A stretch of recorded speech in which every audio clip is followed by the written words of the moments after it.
Watching Time Warner Cable News on ABC 45.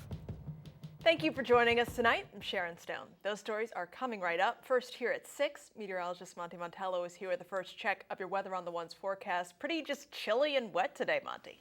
Yeah, nasty day.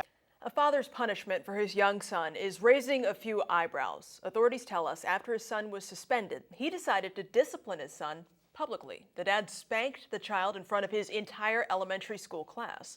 Our Elena O'Connell is live in Kernersville with the details. Elena.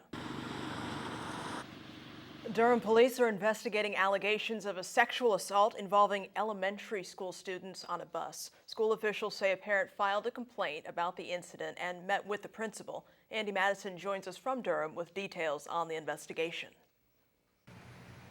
The man accused of hitting and killing 13-year-old Keith Jones while he was waiting at a Wendell bus stop yesterday apologized today. He made his first appearance in court. Efren Vinces is charged with felony hit and run and misdemeanor death by vehicle. Vinces turned himself in after his car was found in Granville County yesterday. He says he dropped it off at his uncle's house before carpooling to work in Virginia. Once somebody called me. Vinces maintains he felt something hit his car but did not realize it was a child. He could face more than 5 years in prison if convicted of both offenses. His next court date is set for October 15th. A grand jury will not charge NASCAR driver Tony Stewart in the death of Kevin Ward Jr. The district attorney in Ontario County, New York, made the announcement this afternoon. He said the grand jury considered and declined to indict Stewart on the charges of manslaughter in the second degree and criminally negligent homicide. Last month, Stewart hit and killed Kevin Ward Jr. during a race. Ward got out of his car during a yellow caution and appeared to try and confront Stewart. Following the accident, NASCAR added a new rule telling drivers not to approach the track or moving vehicles. Duke Energy announced the creation of a $10 million water resources fund. It will protect and benefit waterways in the Carolinas. The fund includes a $2 million commitment for projects in the Dan River Basin region. Ed Scannell shows us how the announcement follows months of cleanup following that February coal ash spill. News. Duke Energy made the announcement at Abreu-Grogan Park. That's the staging area for the largest single cleanup operation following the spill. The company will spend $500,000 to improve boating and fishing facilities in the park and construct new bathrooms, walkways, and accessible parking. Still ahead here at 6 o'clock, state lawmakers have started the process of deciding how to reform Medicaid in the Tar Heel state. Find out what the options are, and later. ABC 45. Former Florida Governor Jeb Bush and the National Federation of Independent Business endorsed Thom Tillis for Senate. Supporters rallied behind the Senate hopeful in Greensboro today. Bush said around 60% of Americans think the country is on the wrong track, and in order to change that, there needs to be change in Washington. He said that starts with picking the right leaders. Where we'll lead the world. Recent polls say the Senate race between Tillis and incumbent Senator Kay Hagan is too close to call. The general election is November 4th. State NAACP President William Barber is speaking out before the state's voting law changes head to an appeals court tomorrow.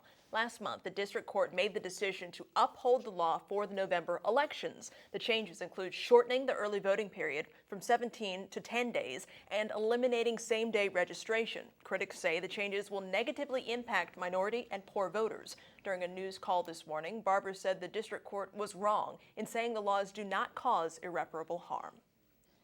State lawmakers have started the process of deciding how to fix and potentially overhaul North Carolina's Medicaid system.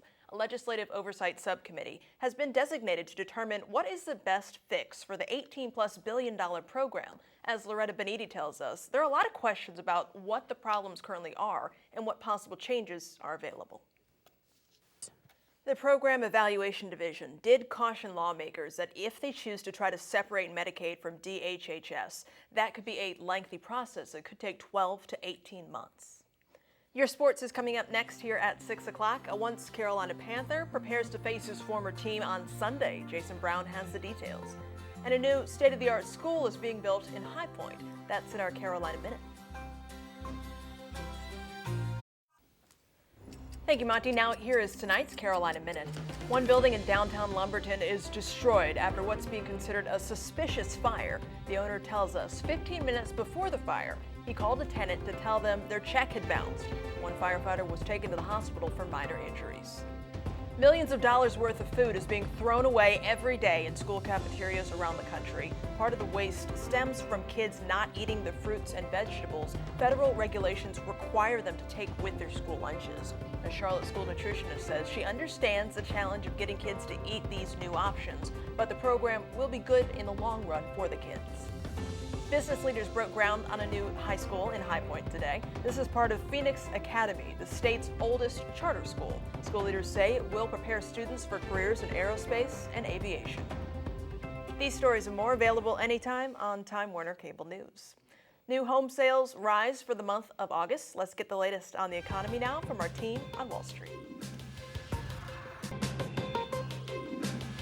First Target, then Home Depot, now Jimmy John's. The restaurant chain is reporting that customers' credit and debit card information was stolen between June 16th and September 5th after its sales system was hacked. Card numbers, verification codes, and expiration dates all stolen. Passwords, though, were not. More than 200 stores are affected, including Charlotte, Greensboro, Kernersville, Raleigh, and Wilmington.